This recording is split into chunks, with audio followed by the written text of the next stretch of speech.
Kəlmələrin sehrində xoş gördük sizləri, əziz izləyicilər.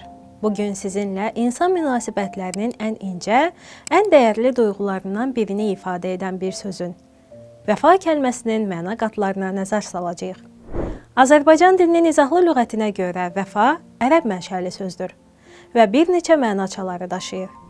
İlk növbədə vəfa sözünün üstündə durmaq, verilən vədi yerinə yetirmək, borca və öhdəliyə sədaqətlə yanaşmaq deməkdir.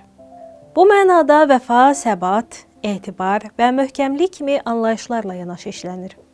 Yəni insanın dediyi sözə arxa durması, münasibətlərdə etibarlı olması, vəfakar olmağın əsas əlamətlərindəndir.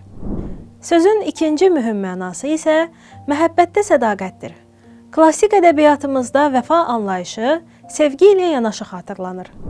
Böyük şair Məhəmməd Füzuli yazırdı ki, rəqib cəfa etsə belə, aşiq vəfadan dönməz.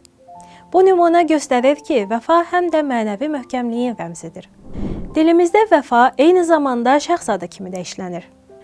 Azərbaycan antroponimikasında bu ad həm qadınlara, həm də kişilərə verilən müştərək adlardan biridir. Çünki vəfa, sədaqət, etibar və sözə bağlılıq kimi xüsusiyyətlər hər bir insanda arzu olunan keyfiyyətlərdir. İslam düşüncəsində də vəfa yüksək mənəvi dəyər sayılır. Burada vəfa yalnız dostun yanında olmaq deyil, sevgidə davamlılıq göstərmək, çətin gündə kömək etmək və dostun yoxluğunda belə onun xatirəsini yaşatmaq deməkdir. Hətta deyilir ki, İnsanın dostunun vəfatından sonra onun yaxınlarını yad etməsi də vəfanın bir təzahürüdür. Çünki vəfa yalnız bu günə deyil, keçmişə və xatirəyə də bağlılıqdır. Bu baxımdan vəfa adi bir söz olmağın sərhəddini aşır. İnsanı insan edən dəyərlərdən birinə çevrilir.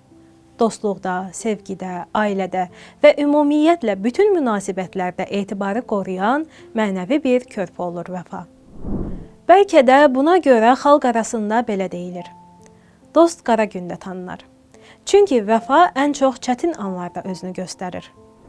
Beləliklə, vəfa sözə sədaqət, dosta bağlılıq, sevgidə davamlılıq deməkdir.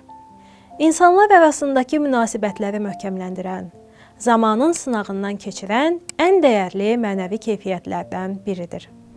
Unutmayaq ki, söz dilin ucunda qalanda yox, deyilib əməllə təsdiqləndikdə daha da gözəlləşir. Odur ki, gəlin sözümüzə, sevdiklərimizə, əməllərimizə vəfalı olaq.